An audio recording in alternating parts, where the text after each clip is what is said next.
नमस्कार दोस्तों, स्वागत है आपका मोटिवेशन माइंडसेट मंत्रा में। एक बार एक लड़का अपने जीवन में बहुत परेशान था। वो एक भिक्षुक के आश्रम में गया और वहां पर भिक्षुक से जाकर उसने कहा, मैं अपने जीवन में बहुत परेशान हूँ। मैंने अभी कुछ दिनों पहले ही एक व्यापार प्रारंभ किया है, पर कुछ लोग मेरे व्यापार में मेरा मजाक उड़ाते हैं। तो कुछ लोग कहते हैं कि ये व्यापार तुम आगे चलकर नहीं कर पाओगे। कोई मुझे प्रेरित करता है कि तुम्हारे अंदर तीव्र बुद्धि है और तुम इस व्यापार को करने में समर्थ हो। कोई कहता है ये व्यापार केवल अनुभवी लोगों का ही काम है।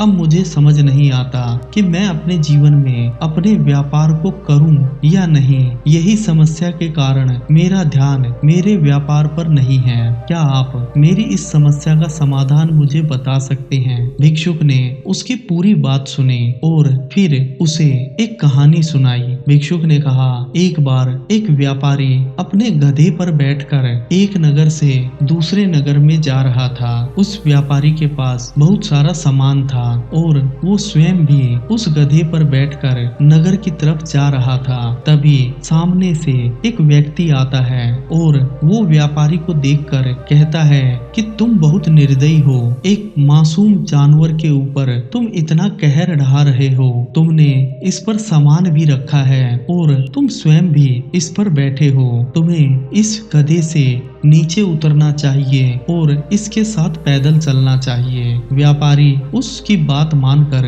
उस गधे से नीचे उतर जाता है और गधे के ऊपर सामान रखकर चलने लगता है। थोड़ी ही दूरी जाने पर एक गांव के बुजुर्ग वहां से गुजरे और उस गधे पर लदे सामान को देखकर बुजुर्ग ने कहा, देखो तो कैसी निर्दयी दुनिया है। एक मासूम जानवर के ऊपर इतना सारा बोझ लाद कर ये हट्टा कट्टा नौजवान घूम रहा है। तुम्हें शर्म आनी चाहिए और तुम्हें पशुओं से प्रेम भी करना चाहिए। तुम इस गधे से सारा सामान उठाओ और अपनी सर पर रखो, तब तुम्हें पता चले कि ये गधा तुम्हारे लिए कितना कार्य कर रहा है। व्यापारी को लगा शायद ये बुजुर्ग व्यक्ति सही कह रहे हैं और व्यापारी ने सारा सामान गधे से उठाकर अपने सर पर रख लिया और गधे के साथ साथ चलता रहा। जैसे ही वो नगर में प्रवेश करता है, बहुत सारे लोग उस व्यापारी को देखकर हंसने लगते हैं और कहते हैं, ये कैसा व्यापारी है। हमें लगता है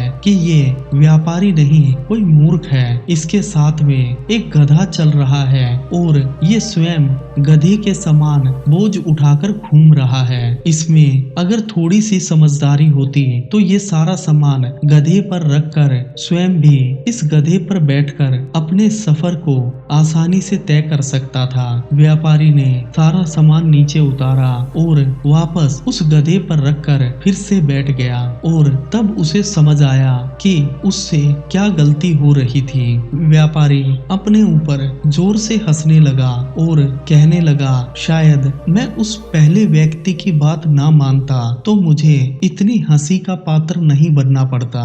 तुम भी अगर अपने जीवन में सफल होना चाहते हो तो तुम्हें भी लोगों की बातें सुनना बंद करना होगा। दोस्तों, इसी प्रकार हमारे जीवन में जब हम कोई नया नया कार्य स्टार्ट करते हैं, तब उस समय लोग हमारा बहुत मजाक बनाते हैं। कोई हमें ये कहकर रोकता है कि ये कार्य करना तुम्हारे वश में नहीं और कोई तुम्हें प्रेरित करता है कि तुम इस कार्य को कर पाओगे।